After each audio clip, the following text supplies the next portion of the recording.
Hello, friends, and welcome. I'm Sarah Liz from Sassy's LLC, and I have a slightly sassy project for you today. I know you're shocked, but this one I knew I wanted to make as soon as I saw the alphabet soup die set. We have a fork and a spoon. We have an entire alphabet to make whatever custom sentiments we want. So this is actually a really simple card design.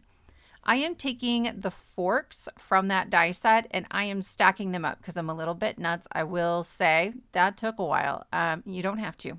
You certainly could just cut them out individually. So I'm stacking mine 3 deep. My top layer is a very, very thin, like specialty matte silver cardstock.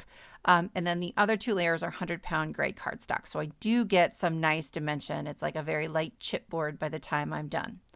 Then I used our letter dies to cut out this sentiment, I forking love you. When I saw this, I died laughing. A couple of years ago for Christmas, I got my husband and both my sons little custom engraved forks. And my husband says, I forking love you. And they eat with these things, right? Like it's hilarious to me. So I am laying down each of my little letters. I used wet glue. I wanted to be able to wiggle them into place, but you could put rip and stick tape behind them. And then I just dot glue on there, tap it on the back of my hand. You could use scratch paper to get off any excess. And I have this really great line at the bottom of my card that made it pretty easy to line them up. They're very blocky. Okay. And so some fonts, it's hard for me sometimes to figure out if I've got everything set up the way I should, but this one, not a problem.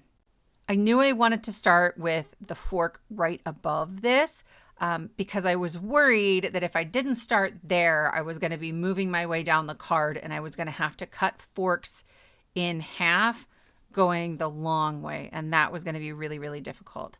Then it was about figuring out my spacing. So I wanted something I knew I would be able to repeat over and over, whether you're using a fork or a spoon or any item that you're going to repeat. It's about kind of figuring out what are the markers. So I have the tines of one fork are just below or to the right of the sort of roundest, fattest part of the fork, right? Where it hits the neck of it. Then the other spacing question was, how far apart are the forks going to be? And so you can see the bottom of each fork is lining up as close as I can to the same part of the fork below it. So essentially the tines are lining up with that neck, the narrowest part of the neck, and the bottom of the fork is lining up with the widest part of that solid bit of the fork that's right below the tines. That gives me a way to lay these all down as best I can in the exact same spot.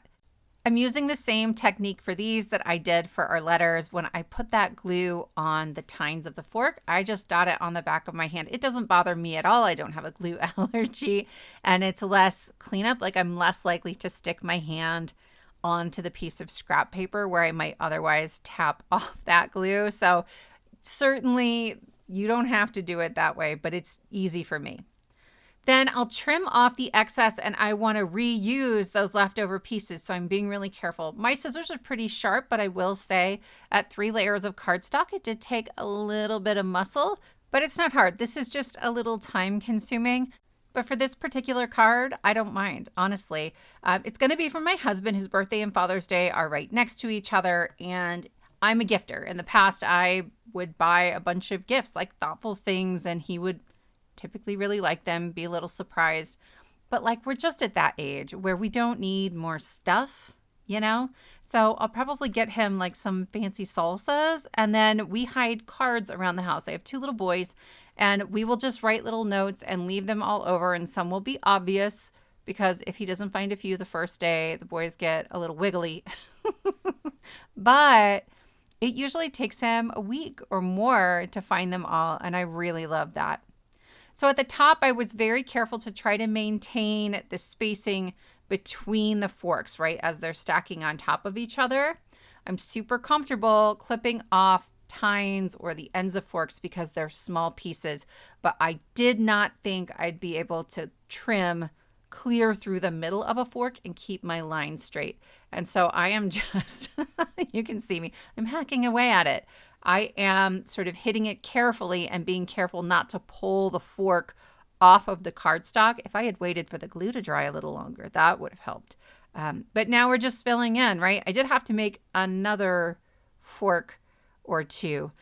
This part got a little bit tricky. I went to lay down the last one and realized that if I just put the bottom of the fork next to the letters, it was going to be in the wrong spot. So I have the die on the right just to kind of figure out where the spacing of the other fork on that line would be. And then I'll use my scissors to trim off the bottom of the fork so that this is going to follow the pattern of the rest of the card. I was as straight as I could.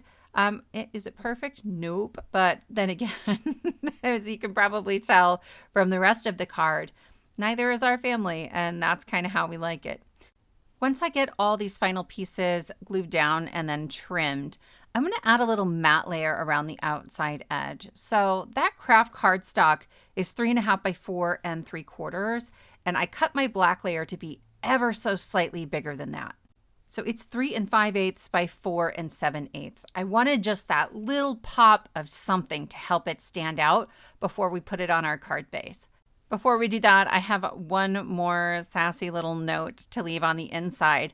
I'm using just a regular ruler here, but if you haven't seen the new Pear Blossom Press ruler, it would be perfect for this because it gives you that center line where you can line everything up. I started with the S of spoon because that's my center point, and then I went down to the end, and then I'll go to the left, and I'm going to work backwards to try to maintain the spacing of all my letters. I went back and forth here on whether or not I should put the actual spoon die on the inside. I still might go back and do it. I'm not sure. So the outside is going to say, I forking love you, and the inside says, want a spoon? I'm adding on a blue sort of A2 panel to my card base. I did the inside before I added anything else because I was a little nervous, right? I'd come this far. I wasn't sure it was going to end up straight or I was going to have the patience to finish it. I did. It worked. But I am going to be really careful here. So I have some black foam on the back of my panel, and then I'm going to add wet glue so I get some float time. I am terrible at lining these things up when there is a larger margin. And again, the Pear Blossom Press tea ruler would help with this. I didn't have mine yet. This was like the week before Creativation where I got to meet Amanda and Tanisa in person for the first time. But here is our final card project, my friends. I love this one so much. You'll have to let me know what you think. Thank you all so much for spending your time with me, and I will see you next time.